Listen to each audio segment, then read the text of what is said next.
आशा करता हूं आप सब बहुत अच्छे होंगे। मेरा नाम है सिद्धांत अग्निहोत्री। स्टडी आईक्यू बैग पर बहुत बहुत स्वागत है। दोस्तों आज हम बात करने वाले हैं एक ऐसे मूवमेंट की जिसने इतिहास बदल दिया। Save silent valley movement. दोस्तों साइलेंट वैली को बचाने के लिए जो मूवमेंट किया गया, जो आंदोलन किया गया, ये बहुत सालों तक याद रखा गया, क्योंकि अगर ये मूवमेंट नहीं किया होता तो साइलेंट वैली बर्बाद हो जाता, पूरा साइलेंट वैली डूब जाता।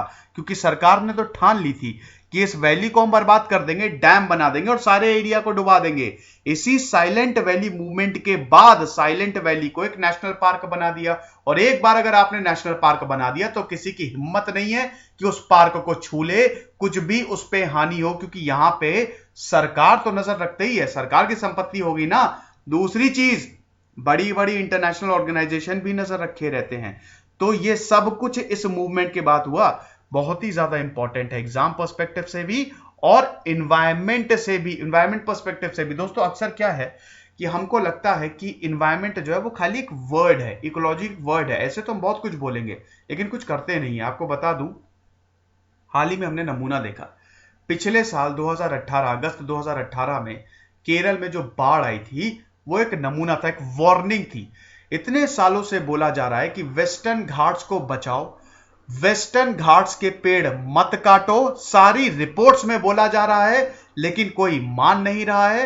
वेस्टर्न घाट्स में पेड़ों को काटा जा रहा है, इंडस्ट्रियलाइजेशन हो रहा है, वहां पे शहरों को बसाया जा रहा है, डैम बनाए जा रहे हैं, नदियों पे बर्बाद करके रखा हुआ है। पानी बरसता है, पानी भर जाता है, पानी को निकलने का मौका नहीं मिलता क्योंकि पेड़ तो आपने काट दिए हैं। डैम जब पानी छोड़ता है, पानी भर जाता है, आसपास के सब कुछ डूब जाता है। यही हुआ था ना, पूरा केरल डूब गया था। यही होगा, इंसान ही इंसान को खत्म कर लेगा, नेचर का कुछ नहीं जाएगा। दोस्तों हम लोग नेचुरली कनेक्टेड है नेचर से। आप खुद देखिए कि जब भी आपको छुट्टियां मनाने जाना है, आप कहां जाएंगे? Hill station, forest safari. तो हम नेचुरली कनेक्टेड है। ऐसा ना हो कि एक दिन हम इन सब चीजों के चक्कर में, अच्छा लगेगा क्या कि हिल स्टेशन में पहाड़ों की जगह बड़ी बड़ी बिल्डिंग्स हो? किसी को अच्छा नहीं लगेगा।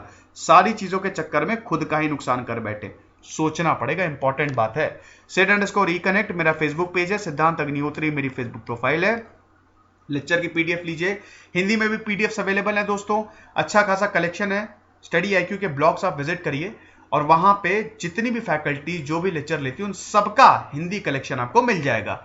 साथ ही साथ यहाँ पे आप मुझसे सवाल भी पूछ सकते हैं। थोड़ा बहुत डिले हो गया है दोस्तों, आई एम रियली सॉरी। कुछ सवाल, कुछ लोगों को, कुछ स्टूडेंट्स को मुझे जवाब देना है, मैं नहीं दे पा रहा हूं।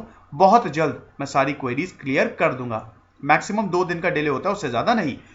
इन नंबर्स पे कॉल करिए, वेबसाइट विजिट करिए। दोस्तों हमने हर एग्जाम को कवर किया है, हमारे पेन ड्राइव टैबलेट कोर्सेज आते हैं, जरूर अवेल करिए और फायदा उठाइए। नोट्स बनाइए आराम से।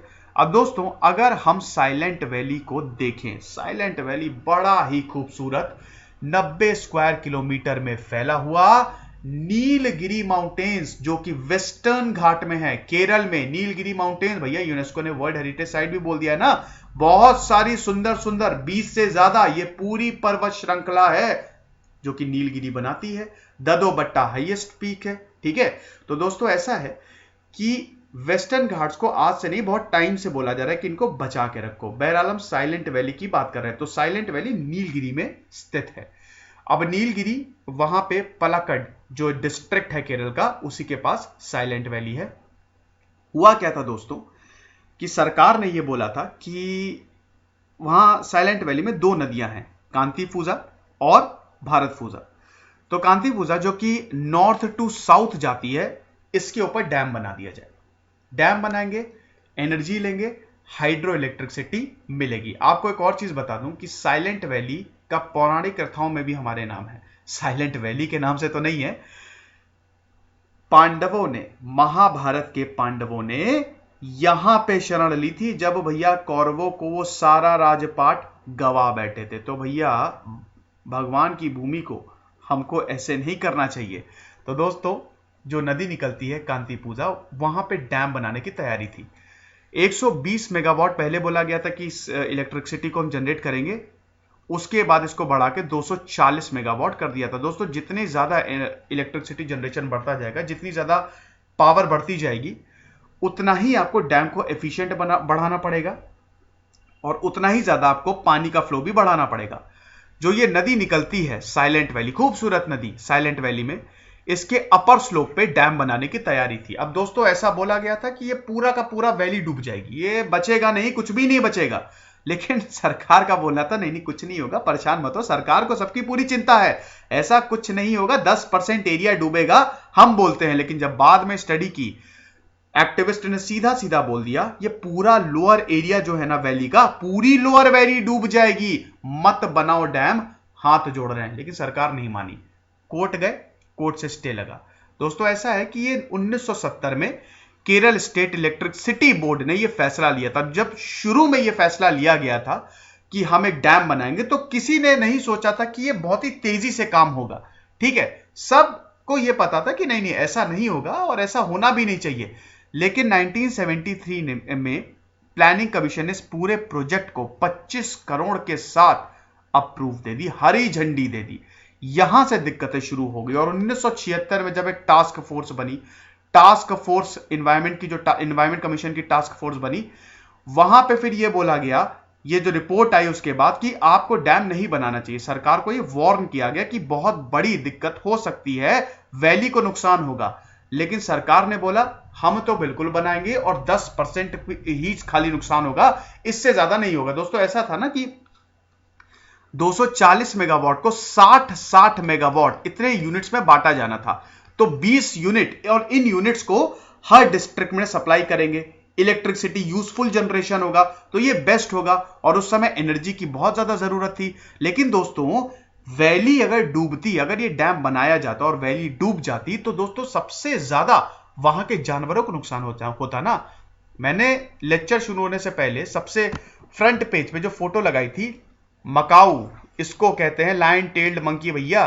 ये जो मकाऊ होता है ये साइलेंट वैली में मिलता है, और सबसे दिक्कत साइलेंट वैली में लायन टेल्ड मकाऊ, आपको चिड़ियाघर में भी आपने देखा होगा, इनको बहुत ज्यादा नुकसान होगा। Monkey versus human, monkey versus man की डिबेट चालू हो गई थी।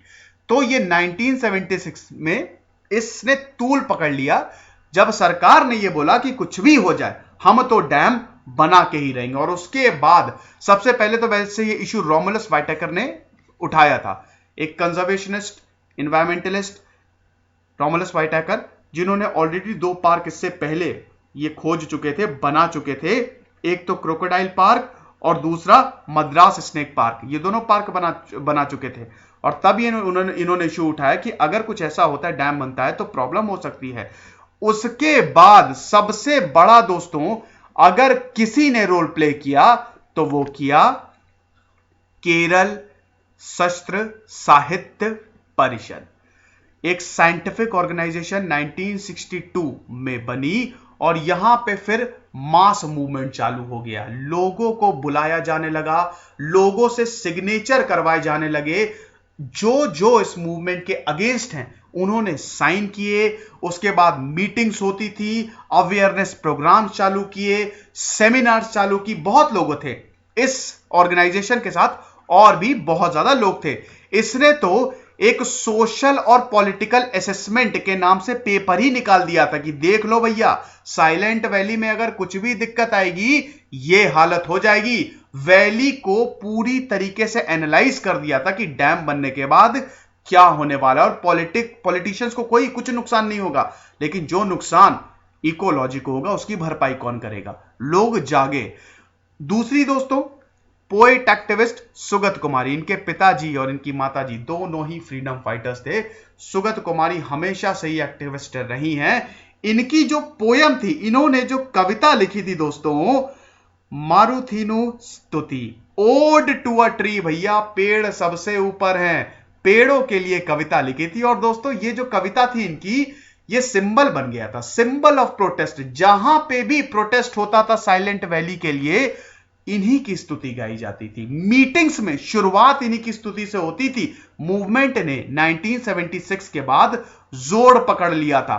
सलीम अली, जो कि ऑर्निथोलॉजिस्ट थे, जो बर्ड की स्टडी करते हैं ना दोस्तों, उनको ऑर्निथोलॉजिस्ट कहते हैं, उन्होंने इस मुद्दे को उठाया, मीटिंग कंडक्ट करते थे। एमएस स्वामीनाथन ने बोला, सबसे बड़ी बात शायद एमएस स्वामीनाथन ने उस वक्त कर दी थी, साइलेंट वैली के आसपास के जितने भी एरियाज हैं जो टच करते हैं उनको बायोस्फीयर रिजर्व बना दिया जाए। और एक बार अगर ये बायोस्फीयर रिजर्व बन गया तब कोई डैम नहीं बन सकता। सेंटर का कंट्रोल हो जाए, स्टेट कुछ नहीं कर सकती। लेकिन केरल सरकार तो हाथ धो के पीछे पड़ गई थी कि बनाएंगे डैम तो बना के ही रहेंगे। दूसरी चीज दोस्तों कि यहां पे इंदिरा गांधी तक बात गई। इंदिरा गांधी जो कि खुद भी अपने आप को बहुत बड़ा एनवायरमेंटलिस्ट मानती थी, नेचर के लिए वैसे उन्होंने बहुत कुछ किया है दोस्तों, एनवायरमेंट के लिए भी बहुत कुछ किया है, तो उन्होंने बिल्कुल सही समझा कि ऐसा कोई भी डैम नहीं बनाया जाए। कोर्ट से स्टे लगा, रेजोल्यूशन पास हुआ, IUCN ने भी रेजोल्यूशन पास किया था, बताना चाहता हूं, समझ रहे ना। IUCN कौन भैया? International union conservation of nature. IUCN ने पूरा एक रेजोल्यूशन पास कर दिया और वो इस फिर वैल्यू को देखने लगा। अब दोस्तों अभी तक ये एक नेशनल पार्क घोषित नहीं हुआ है। जब तक नेशनल पार्क घोषित नहीं हो तब तक खतरा बना रहता है, फिर स्टेट का कंट्रोल ज्यादा रहता है। कोर्ट में ये बैन जो है वो लिफ्ट हो गया। कोर्ट ने, हाई कोर्ट, केरल का जो हाई कोर्ट था 1980 में सबसे बड़ा झटका दे दिया। उन्होंने बैन उठा लिया, आप हटा सकते हैं, काट सकते हैं पेड़ों को।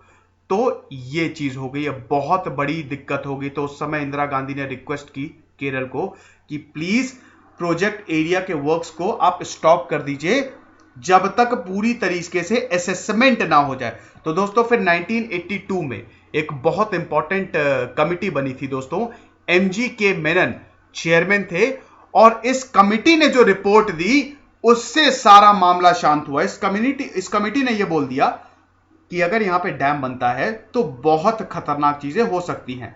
बहुत केयरफुल स्टडी की गई दोस्तों, पूरा असेसमेंट हुआ, और उसके बाद फिर प्राइम मिनिस्टर ने और सबने यही डिसाइड किया कि इस प्रोजेक्ट को खत्म कर दिया जाए और हम कोई भी बांध किसी भी नदी पे नहीं बनाएंगे जो साइलेंट वैली में बह रही है। यह बहुत बड़ी जीत हो गई।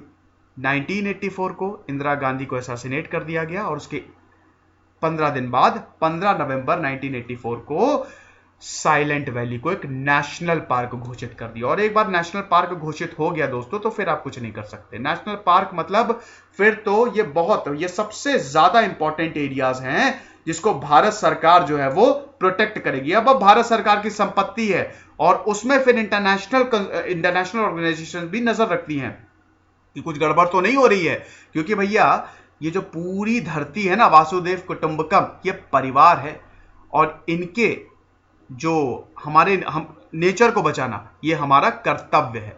तो सारी की सारी इंटरनेशनल ऑर्गेनाइजेशन हो चाहे सरकार हो फिर वो नजर रखती हैं। तो दोस्तों 1984 को नेशनल पार्क ये एस्टैब्लिश हुआ और उसके एक साल बाद इसको इनॉग्रेट किया गया और उसके बाद फिर 1986 में साइलेंट वैली को एक बहुत ही बड़ा एक कोर एरिया बोल दिया कि नीलगिरी बायोस्फीयर रिजर्व का ये बहुत ही बड़ा, बहुत ही ज्यादा एक कोर एरिया है। तो ये चीज हुई, इस मूवमेंट ने साइलेंट वैली को बचा लिया, लुटने नहीं दिया, ये सबसे बड़ी बात हो गई। और कुछ एक्टिविस्ट की इनिशिएशन से ये सब कुछ हो पाया, वरना दोस्तों साइलेंट वैली साइलेंट नहीं रहता, शोर मचा रहा होता कि देखो क्या हो गया। और बताना चाहता हूं कि मामला यहां पे भी शांत नहीं हुआ। 2001 में फिर ये बहस शुरू हो गई, मैन वर्सेस मंकी फिर शुरू हो गया कि एक डैम बनाते हैं। और इस बार सरकार बोल रही थी कि हम बड़ा इको फ्रेंडली डैम बनाएंगे, ऐसा कुछ भी नहीं होने वाला। लेकिन वो तो शुक्र हो कि ये चीज जो है वो आगे नहीं बढ़ पाई और फिर एक बफर जोन क्रिएट कर दिया। ठीक है, साइलेंट वैली में पूरा बफर जोन बना दिया कि अब इसके आगे, इस रेखा के आगे अगर आप आ रहे हैं, इसको पार कर रहे हैं और पार्क को अगर हानि पहुंच रही है, तब बेटा आपकी खैर नहीं, कानूनी कार्रवाई होगी। तो ये चीज है दोस्तों, ऐसे ही हमको काम करना चाहिए, मिलजुल के काम करना है। जितने भी बायोस्फीयर रिजर्व्स हैं उनको बचाना, या बचाने की तो बात ही छोड़िए, हर पेड़ को बचाना हमारा कर्तव्य है। पेड़ कटने नहीं देने हैं, उसी से हमको जिंदगी मिल रही है। तो दोस्तों आशा करता हूं ये लेक्चर आपको पसंद आया होगा। तब तक खुश रहिए, पढ़ते रहिए। दिस इज सिद्धांत अग्निहोत्री साइनिंग ऑफ।